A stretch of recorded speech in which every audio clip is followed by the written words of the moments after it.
Hello, my name is Thomas Carrington, and I'm currently the MAT student in elementary education at the College of Education at NC State University.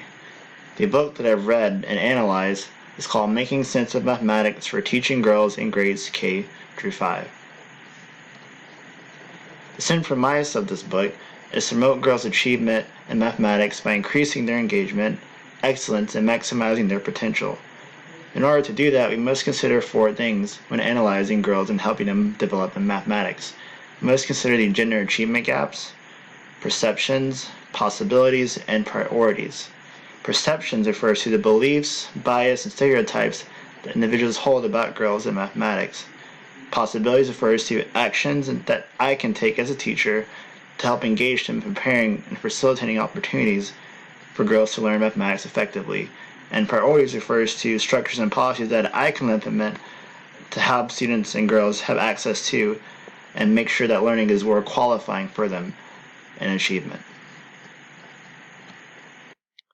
The four ideas that I found out while reading this book is: what do educators know or think they know about girls learning mathematics? Why do perceptions about mathematics and girls learning mathematics matter? What possibilities or actions can I take to promote girls' success in mathematics? And what priorities can I do to support and strengthen girls' experiences as learners of mathematics? Why this book? The reason I chose this book is because I have a very strong interest in mathematics education. There's a common perception that mathematics is a male-dominated field, something that I've heard recently from many colleagues, and I really want to know what can I do to change that and help girls achieve success in mathematics. I want to find out ways to close the gaps in achievement so that girls can also be successful in mathematics and go on to STEM career fields. And I want to dive deeper into my role as an educator for elementary students and find out what strategies I can use during my teachings. Chapter 1 focuses on the mathematics gender achievement gap. The mathematics field is often portrayed as a male-dominated field. 30% of STEM degree holders currently are female, and that's something that needs to be more emphasized so we as teachers can find ways to help girls pursue career fields. The key to help this is to give girls more encouragement, exposure, and opportunities. Teacher responses are also important because most teachers are female. Example, as a teacher or female teachers, they can tell students that girls and boys are equally capable in mathematics. Math gaps tend to favor males more in socioeconomically advanced school districts. And other differences include in self-concepts, problem-solving approaches, and spatial skills, which is a key indicator for girls successful in later grades. Chapter 2 focuses on the perceptions about girls in mathematics.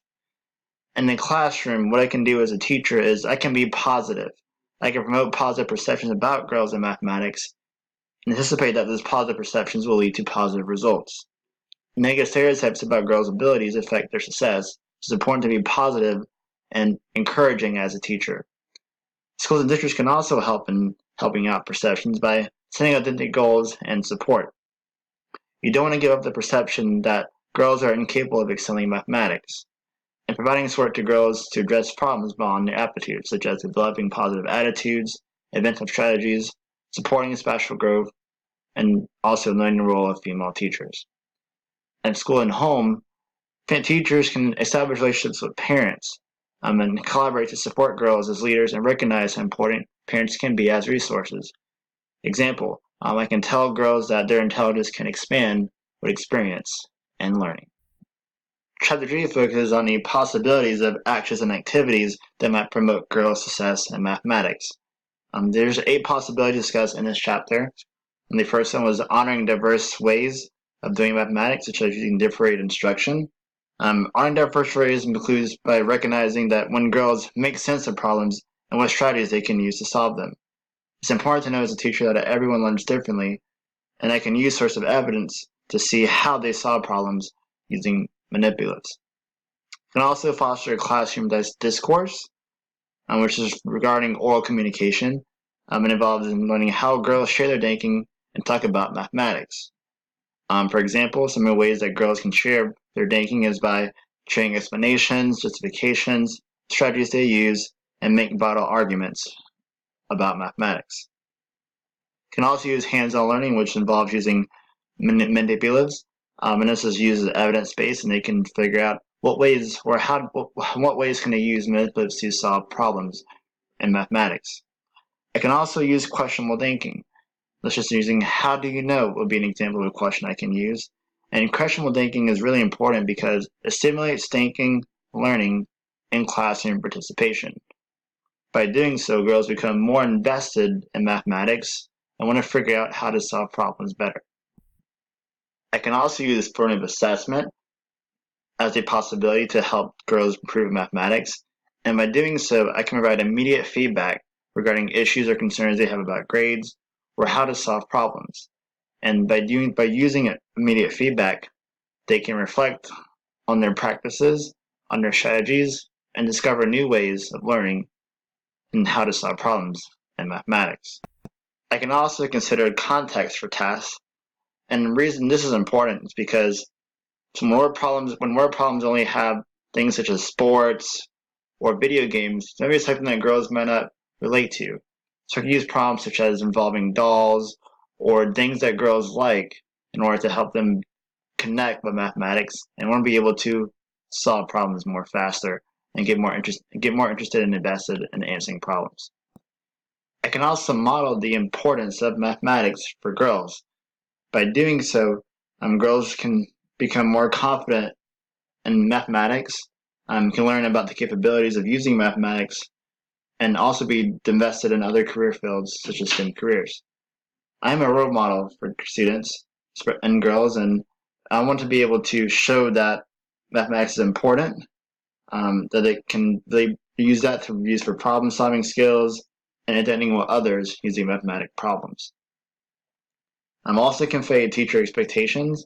I must know my limits and know what I want my girls to achieve because of mathematics. I want them to become better learners and develop more in using mathematics in their everyday lives, and hopefully propose a new careers fields that they can interested in. The last chapter revolves for priorities for teaching girls mathematics. These include equity, teacher beliefs, opportunity, and teacher knowledge. Now, equity refers to fairness, making sure each student has a same access and support to the need to be successful. Let's consider as a teacher the learners with disabilities and advanced learners as well, so they won't get bored or feel unachieved in classrooms. As a teacher, my beliefs and awareness of my students' prior experiences with mathematics is key.